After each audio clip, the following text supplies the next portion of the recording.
guys? In today's video, I'm going to be talking about some of the top stocks I like for the long term right now. We're going to make today's video quick and to the point. Happy Friday, everyone, but let's get right into it. So the market's at an interesting point right now where we have the S&P 500 or the SPY breaking all-time highs. Certain tech stocks are exploding like Facebook. It's up over 6% today. Snapchat's up nearly 25%, which is a huge move. While other stocks like you can say Palantir are pretty far off their all-time highs. So basically I want to show some of the stocks that I like for the long term right now. And of course the first one is going to be DraftKings. So DraftKings is a stock that I've liked for a long time now. I'm a huge fan of the company, and they've been struggling a good amount over the past couple months, but they're at a pretty solid level right now. From a technical standpoint, they are making higher lows, and they're also bouncing off of a pretty significant support level right at 45, and they have some good news to back them up. One, they announced this week that they are partnering with Autograph Co., which is basically an NFT company that was co-founded by Tom Brady. Obviously, he has a lot of influence, and there's a lot of hype around NFTs. Aside from that, DraftKings is just in a good position right now. They have a lot of strategic partnerships for the long term, like with the UFC. Also, Kathy Wood from ARK Invest has been buying into them, so take that how you want. But either way, from a technical level and a fundamental level, I think DraftKings is at a pretty good level. I've been a huge fan of the company for a while now, and I think that they're at a pretty solid price. What I like about them is they have a lot of potential for growth, but at the same time, their implied volatility is not like ridiculously high. So you can get some decent prices if you wanted to get some leaps. But whether you want to play DraftKings or you don't, personally, I like it for long-term shares and for leap call options. In my opinion, they're good on a technical level and a fundamental level. A huge resistance I'm watching out for was where this double top was on, what was that? Like in the beginning of June, right around this $55 level. We can see intraday it broke above $50 for like a second today, and it looks like we might see a retest of that to end the day. But either way, the major level I'm watching for next is that $55 resistance.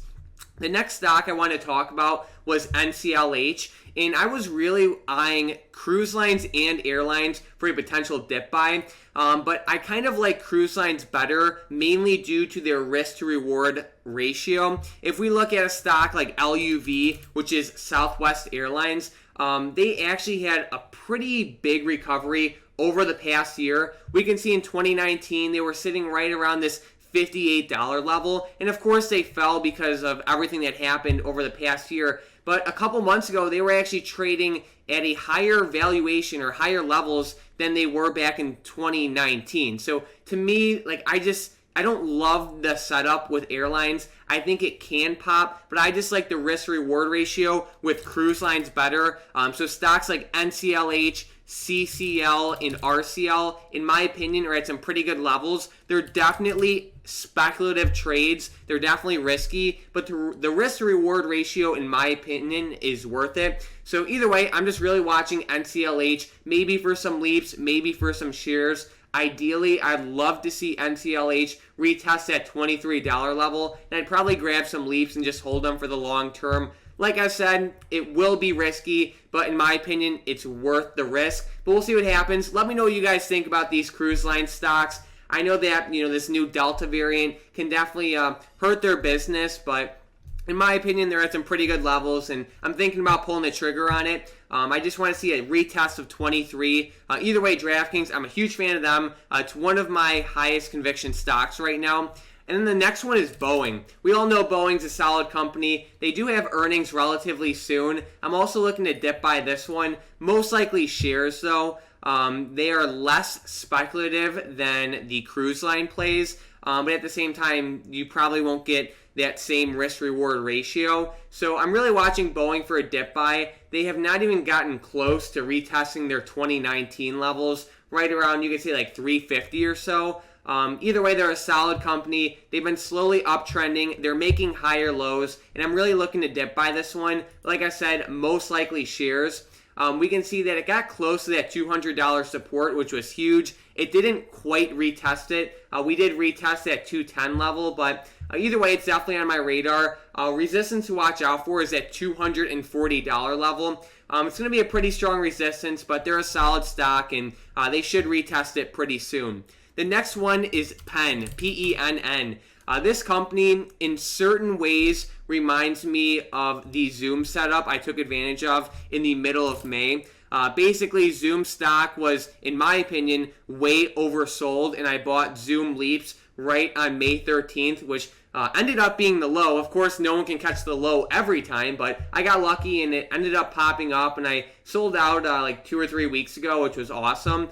So in certain ways, the Penn setup reminds me of the Zoom setup, as in if we go to a max weekly chart, Zoom exploded over the past couple years. It pulled back, and now it's like kind of looking for that second bounce. And I think Penn looks pretty similar to this. We can see Penn had a huge explosion up, and now we saw a really nice pullback from their all-time highs of right around 142. They're at $70 right now, so you're getting basically a 50% discount from their all-time high. I think they're a solid company. I like them for the long term, and most likely I'll be getting into shares with this one. I still think we're a little bit early, but I'm really tempted to start averaging down or just averaging into shares with this one. I like the company for the long term. They're 50% off their all-time high. They have a huge support right around this like $63 level, but of course no one can catch the bottom. So in my opinion, the best way to go with this one is to like slowly average in shares for the long term. So this one's definitely on my radar. I'm probably going to make a move on this one soon, or I'm at least going to sell some puts on it.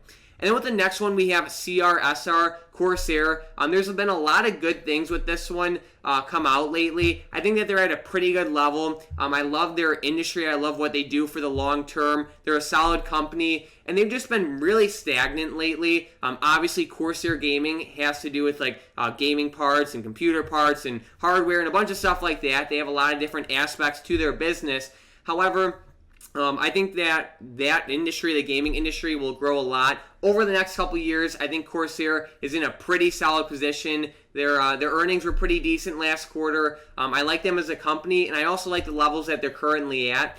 A potential win-win setup I see with this one is it has been stagnant, and that's both good and bad. But a good way to take advantage of this is if you sell some put options. So like right now, CRSR is right around like just under $30. You can go out to, let's say, the September 17th expiration. You can sell the $27.50 put, and you could get paid around $150 for that. And if you were to get assigned, your cost basis would basically go down to $26, which would be an amazing price to enter this stock for the long term, in my opinion. So these are some of the best stocks I like for the long term right now. There's a lot of other good deals in the market, like Palantir is trading at some pretty solid levels.